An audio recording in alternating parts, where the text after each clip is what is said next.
खराब हो जाता है। इसीलिए इसमें मेंटेनेंस ज़्यादा रहता है। Without brushless BLDC, non BLDC motor में आपका मेंटेनेंस ज़्यादा रहता है, लेकिन BLDC में केवल ब्रश निकाल देने के कारण मेंटेनेंस इसका कम हो जाता है, क्योंकि स्पार्क के कारण एक तो ब्रश कम हो गया, दूसरा है कि आपको ब्रश बार बार चेंज करने की जरूरत नहीं है, और बार बार जो है ना आपको स्पार्किंग का प्रॉब्लम नहीं रहता है, जिससे कि अदर पार्ट्स खराब हो। और इसका यूज हम लोग करते हैं स्कूटर में, बाइक में, रिक्शा में एंड ऑटो में। इसमें सबसे ज़्यादा एडवांटेज है कि इसका मेंटेनेंस कॉस्ट बहुत कम है, और इसीलिए इसको हम लोग 2 व्हीलर 3 व्हीलर में यूज करते हैं। इसको बनाने के लिए बहुत सी कंपनी है, जो कि TVS है, हीरो है, आइथर एनर्जी है, उसके बाद टॉर्क, मांजा, ये सब कंपनियां हैं। नेक्स्ट आता है आपका परमानेंट मैग्नेट सिंक्रो मोटर्स।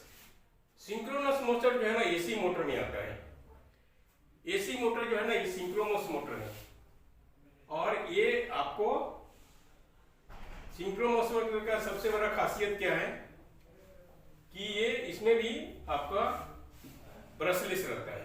ये BLDC मोटर के तरह ही है, और इसमें परमानेंट मैग्नेट दिया जाता है रोटर में, और ये हेवी गाड़ी के लिए बहुत ही सूटेबल है। इसको हम लोग यूज करते हैं कार में, बाइक में और ट्रक बसेस में इसको यूज करते हैं।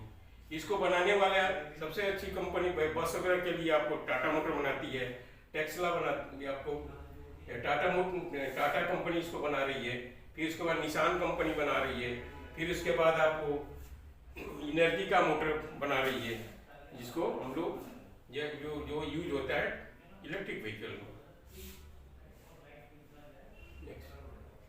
इसके बाद में है induction motor, AC induction motor. AC induction motor भी ये आपका सिंक्रोनस मोटर और इंडक्शन मोटर, ये दोनों 3 फेज आपका मोटर है। 3 फेज मोटर मतलब 3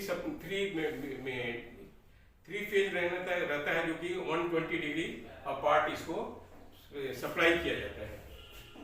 अभी AC मोटर में सबसे बड़ा खासियत है कि ये बहुत इफिशिएंट और कॉस्ट इफेक्टिव है, और सभी मोटर से ये बहुत ज़्यादा इफिशिएंट है और कॉस्ट इफेक्टिव है।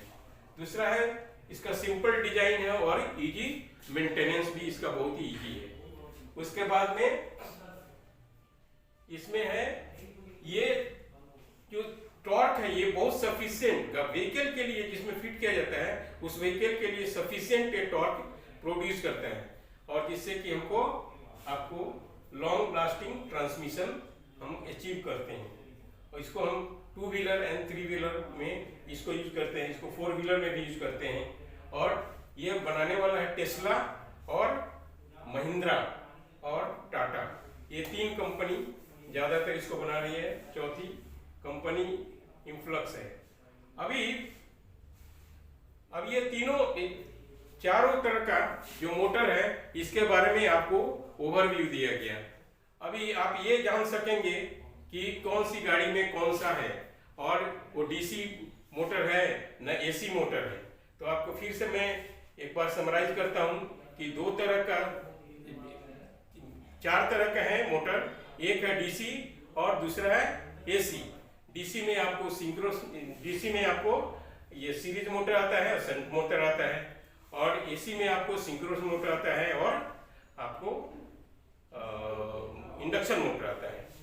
तो सबसे अभी मार्केट में जो सबसे ज़्यादा यूज होता है वो 2 मोटर यूज हो रहा है। एक होता है BLDC यूज होता है जो छोटे गाड़ियों के लिए, और एक होता है आपका इंडक्शन मोटर, ये बड़े गाड़ियों के लिए मार्केट में आजकल बहुत ज़्यादा यूज हो रहा है।